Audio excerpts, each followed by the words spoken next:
रात के 12:40 एक ऐसी ट्रेन प्लेटफॉर्म पर आई जो शेड्यूल में थी ही नहीं। जरा इस लाइन पर गौर कीजिए, एकदम सुनसान प्लेटफॉर्म, एक ऐसी ट्रेन जो वहां होनी ही नहीं चाहिए थी, और एक ऐसी जर्नी जिसका शायद कोई एंड नहीं है। ये शब्द सुनकर ही रोंगटे खड़े हो जाते हैं ना। आज हम इसके पीछे छुपे गहरी खामोशी और खौफ को समझने वाले हैं। आज के इस केस फाइल ब्रेकडाउन में, जिसे हमने नाम दिया है the midnight express to nowhere, हम एक ऐसी घटना का डीप डाइव करेंगे जो रियलिटी और एक भयानक सपने के बीच की लाइन को बिल्कुल मिटा देती है। एक आम इंसान की एक आम सी रात अचानक नामुमकिन कैसे बन गई। हम एक ट्रू क्राइम इन्वेस्टिगेशन की तरह इस पूरे इंसिडेंट को स्टेप बाय स्टेप डिकंस्ट्रक्ट करेंगे। देखेंगे कि आखिर उस रात हुआ क्या था और ऑफिशियल रिकॉर्ड्स क्या कहते हैं। तो चलिए सीधे ग्राउंड जीरो चलते हैं। एक अनसुलझी रात, द बेसलाइन रियलिटी। तो सबसे पहले उस रात की बिल्कुल नॉर्मल हकीकत को समझते हैं। हमारे सामने जो किरदार है उसका नाम है राहुल। राहुल एक ऑर्डिनरी नाइट शिफ्ट एम्प्लॉय है। इमेजिन कीजिए दिल्ली का एक पुराना रेलवे स्टेशन जो आधी रात के वक्त आधा खाली और आधा जिंदा महसूस होता है। राहुल अपनी थका देने वाली नाइट ड्यूटी खत्म करके वहां खड़ा है। उसका इरादा बस किसी तरह अपने घर पहुंचना है। ये पूरी घटना बिल्कुल एक आम बोरिंग सी रात की तरह ही शुरू होती है।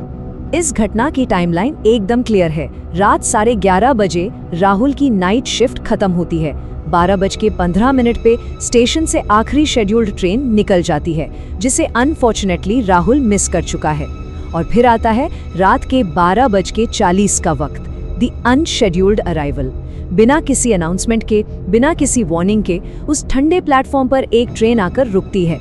देखिए, यहाँ तक सब कुछ बिल्कुल नॉर्मल था। एक थका हुआ इंसान, एक चुपचाप स्टेशन, और तभी अचानक से एक अनशेड्यूल्ड अराइवल सब कुछ बदल देता है। प्लेटफॉर्म 7 की mystery, a departure from the mundane. ये वो पॉइंट है जहाँ एक नॉर्मल सी रात एक अनसुलझे रहस्य में तब्दील हो जाती है। राहुल इस वक्त प्लेटफॉर्म 7 पर खड़ा है। लॉजिक साफ कहता है कि इस वक्त किसी ट्रेन का आना तय नहीं था और उसको उस अजीब ट्रेन में नहीं चढ़ना चाहिए था। लेकिन डेस्परेशन और थकान इंसान को अजीब फैसले लेने पर मजबूर कर देती है। उसने उसी बिना अनाउंसमेंट वाली ट्रेन में चढ़ने का फैसला लिया। एक ऐसी चॉइस जिसने उसकी रियलिटी का पर्दा फाड़ दिया। जैसे ही राहुल उस ट्रेन के अंदर कदम रखता है, माहौल बिल्कुल अजीब हो जाता है। डिमली लिट इंटीरियर्स, रोशनी बेहद कम थी, एक अजीब सी पीली रोशनी। ओल्ड आउटडेटेड सीट्स, ट्रेन का इंतजाम और सीट्स ऐसी लग रही थी जो सदियों पहले यूज से बाहर हो चुकी हों। और इन सबसे डरावनी बात थी वहां बैठे साइलेंट मोशनलेस पैसेंजर्स। जो लोग वहां बैठे थे वो ना तो कुछ बोल रहे थे, ना बिल्कुल हिलडुल रहे थे। बस एक डेड साइलेंस था वहां। अंदर का माहौल ऑर्डिनरी दुनिया से बहुत दूर और बेहद अनसेटलिंग था। उस घुटन भरे और अजीब माहौल में राहुल से वो डेड खामोशी बर्दाश्त नहीं हुई। ऐसे अननेचुरल सिचुएशन में कोई भी इंसान क्या करेगा? वो किसी दूसरे से बात करके खुद को शांत करने की कोशिश करेगा, राइट?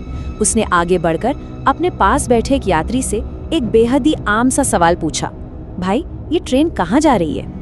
ये एक बिल्कुल नॉर्मल ह्यूमन रिएक्शन था। एक डेस्परेट कोशिश थी उस डरावनी शांति को तोड़ने की। लेकिन उस आम से सवाल का जो जवाब मिला, उसने राहुल की रूह तक को झंझोड़ कर रख दिया। जवाब मिला, ये ट्रेन वापस नहीं आती। उस अनजान यात्री की आवाज में एक ऐसी ठंडक और गहराई थी जो किसी जिंदा इंसान की नॉर्मल आवाज हो ही नहीं सकती। इसी एक लाइन के साथ हमारा ये पूरा विश्लेषण एक आम मिस्ट्री से निकलकर प्योर साइकोलॉजिकल हॉरर में एंटर कर जाता है। ये जवाब एक डेफिनेटिव सिग्नल था कि राहुल अब ऑर्डिनरी दुनिया का हिस्सा नहीं रहा।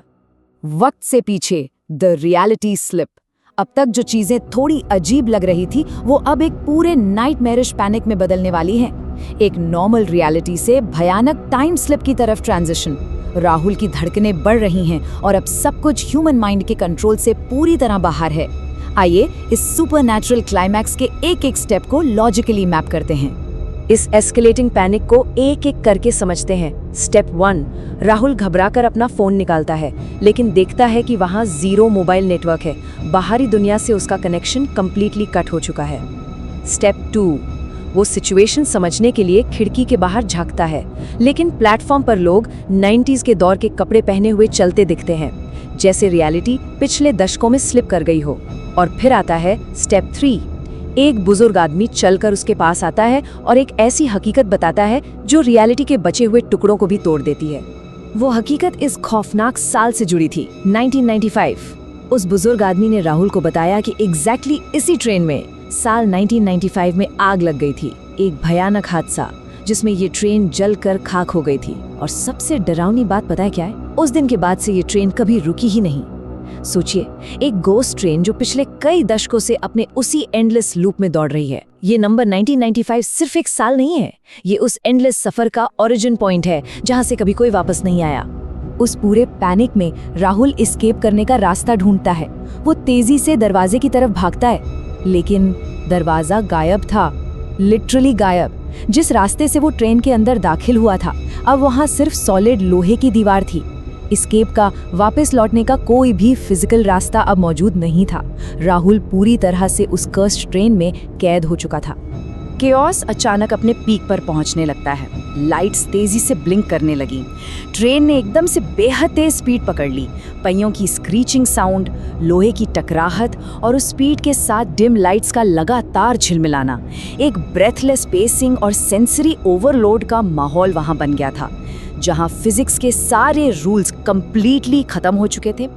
और फिर आता है इस नाइटमेयर का एब्सोल्यूट पीक पॉइंट। सब मुस्कुराने लगे।